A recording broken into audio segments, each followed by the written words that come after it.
सभी को मेरा सादर नमस्ते।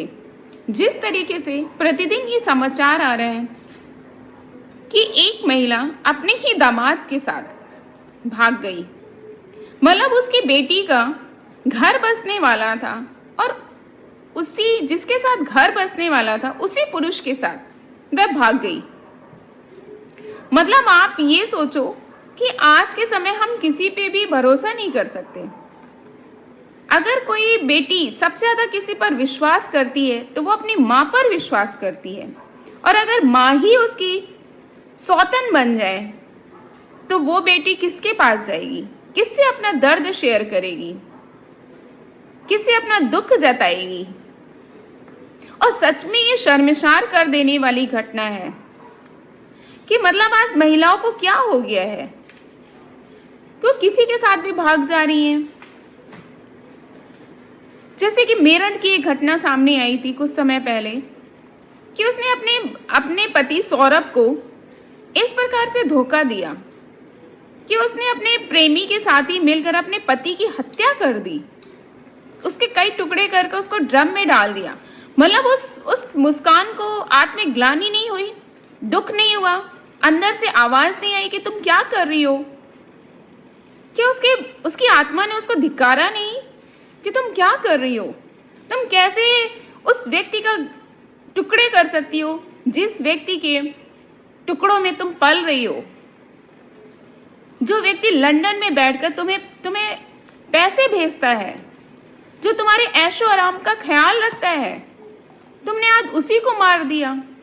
और इतने साल तक तुम रिलेशन में थी, इतने साल तक तुम पति पत्नी थे, और आज जब तुम्हारा मन भर गया तो तुमने उसको रास्ते से हटा दिया। इसी प्रकार एक घटना और आई सामने, मेरठ की ही थी, जिसमें एक लड़की ने अपने प्रेमी के साथ मिलकर अपने पति को सांप से कटवा दिया। पहले उसका गला घोटा, फिर सांप से कटवा दिया। मतलब कितना आसान है पति को मार देना। मतलब इनको इतना सुख चाहिए, इतना सुख चाहिए कि ये अपने सुख के लिए ये अपने पति को ही रास्ते से हटा दे रही हैं। ऐसी बहुत सी तमाम घटनाएं हैं जो आए दिन सुनने को मिल रही है। जैसे कि एक बरेली की घटना सामने आई कि उसने अपने आशिक के साथ, अपने प्रेमी के साथ मिलकर अपने पति को मार दिया।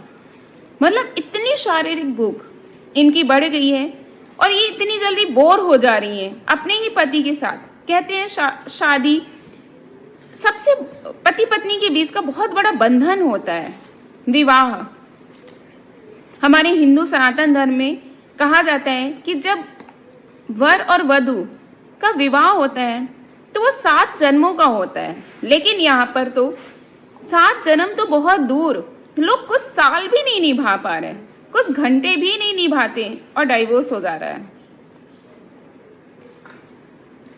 अब ये सब घटनाओं को देख के लगता है महिलाएं अपना धर्म भूल गई हैं। लगता है महिलाओं को धर्म और अधर्म के बारे में कुछ ज्ञान नहीं रह गया है, वो अपने कर्तव्यों को भूल गई हैं। उनको लगता है कि जीवन में सिर्फ इश्क ही बहुत कुछ है, प्रेम बहुत कुछ है, मोहब्बत ही है, इसके अलावा तो कुछ है ही नहीं। जीवन तो बस, अगर मोहब्बत नहीं है, प्रेम नहीं है तो कुछ नहीं है, जीवन सब बेकार है। जबकि स्त्री को मनुस्मृति में कितना बड़ा दर्जा दिया, हमारे ऋषि मुनियों ने महिलाओं को कितना बड़ा दर्जा दिया, पुरुषों से भी ज्यादा ऊंचा दर्जा हमारे हिंदू संस्कृति में, हमारे सनातन संस्कृति में पुरुष से भी ज्यादा ऊंचा दर्जा महिला को दिया गया, एक स्त्री को दिया गया। और आज वो स्त्री ऐसे घिनौने कार्य करके कितने निम्न कोटि में आ गई है। अब आप खुद सोचिए कि आज महिलाओं को क्या हो गया है।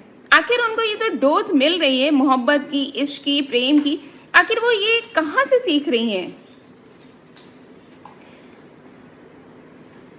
क्या उनके जीवन का आदर्श ये बॉलीवुड वाले हो गए, ये फिल्म स्टार वाले क्या उनके जीवन के आदर्श हैं जो उनको सिर्फ पतन के मार्ग पर ले जा रहे हैं?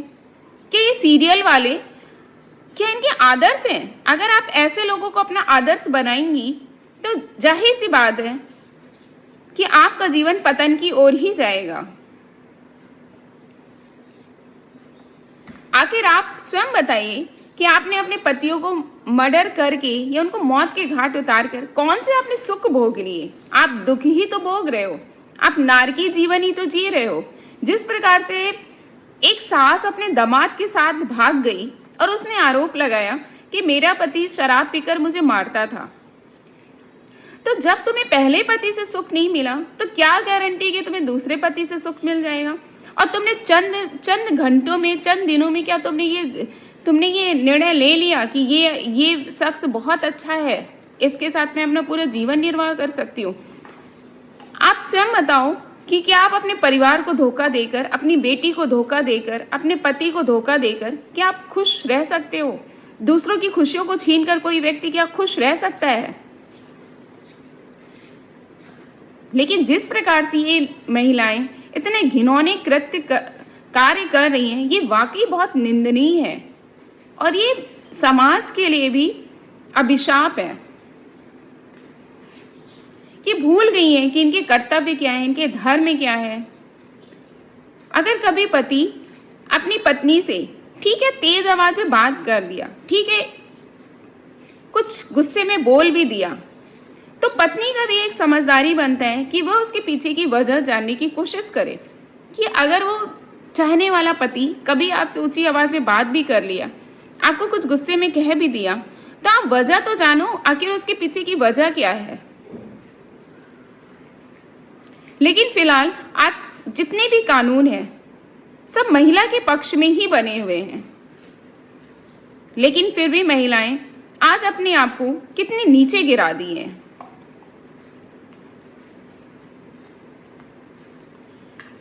एक वो समय था जब महिलाएं महाराणा प्रताप जैसे वीर पुत्र को जन्म देती थी,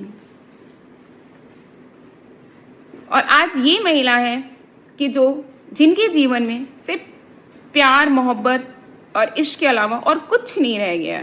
उन्हें लगता है बस यही है। फिल्मी दुनिया से इन्होंने इतनी प्रेरणा ले ली है, फिल्मी गानों से इन्होंने इतनी प्रेरणा ले ली है, इनके जीवन के जो आदर्श हैं वो सीरियल वाले हैं। तो जब आप अपने आदर्शों को ऐसे लोगों को आप अपना आदर्श बनाएंगी, तो जाहिर सी बात है कि आप रिश्तों में धोखा करेंगी, विश्वासघात करेंगी, और आपको यही लगेगा कि सिर्फ प्यार के अलावा और कुछ नहीं है जीवन में, जबकि जीवन इससे बहुत ऊंचा होता है। जीवन कभी इतना साधारण नहीं हो सकता, जीवन इतना कभी सस्ता नहीं हो सकता। आपको मनुष्य जीवन मिला है और आप उस मनुष्य जीवन को सिर्फ प्यार, मोहब्बत तक ही सीमित रखिए। जबकि जो स्त्री होती है, महिला होती है, वो उसके बारे में कहा जाता है कि वो चाहे तो घर को स्वर्ग बना दे और चाहे घर को नर्क कर दे। लेकिन आज की ज़्यादातर महिलाएं अपने घर को नरक ही कर रही हैं। पहले की जो महिलाएं थी, अगर हम अपनी माता बहनों या हम अपनी नानी लोगों की बात करें, दादी की बात करें, तो हमारी दादी लोगों के जीवन में जितना संघर्ष था उतना शायद उनके हिस्से का बहुत ही कम संघर्ष हमारे जीवन में आया। लेकिन हमें उनसे प्रेरणा लेनी चाहिए, अपनी मम्मी से, अपनी दादी से, अपनी सास से हमें प्रेरणा लेनी चाहिए कि वो कितने बड़े बड़े संघर्षों को झेल गई, और आज वास्तविकता तो यही है कि आज वही प्रशंसनीय है, आज वही महिलाएं पूजनीय हैं, आज उन्हीं की ही समाज में प्रशंसा भी होती है। लेकिन कितनी शर्म की बात है कि आज महिलाओं के लिए सिर्फ प्यार, मोहब्बत के अलावा और कुछ महत्व नहीं रखता। उन्हें लगता है सिर्फ प्यार, मोहब्बत से ही जीवन गुजारा जा सकता है, सिर्फ प्यार ही सब कुछ है। जबकि कहते हैं वास्तविक प्रेम वो होता है जिसमें त्याग होता है, समर्पण होता है, सेवा भावना होती है। ये कैसा प्यार है जहाँ पे स्वार्थ है, जहाँ पर आप अपने पहले पति से संतुष्ट ना होकर आप दूसरे से इश्क कर रहे हो, दूसरे से प्रेम कर रहे हो, और अपने पहले पति के साथ विश्वासघात कर रहे हो, उसको जान से मार दे रहे हो। आपको मतलब जरा भी घिन नहीं आ रही, आपको आत्मग्लानि नहीं हो रही कि आप क्या कर रहे हो? ये किस प्रकार का व्यवहार आप कर रहे हो? किस प्रकार का जीवन आपको चाहिए?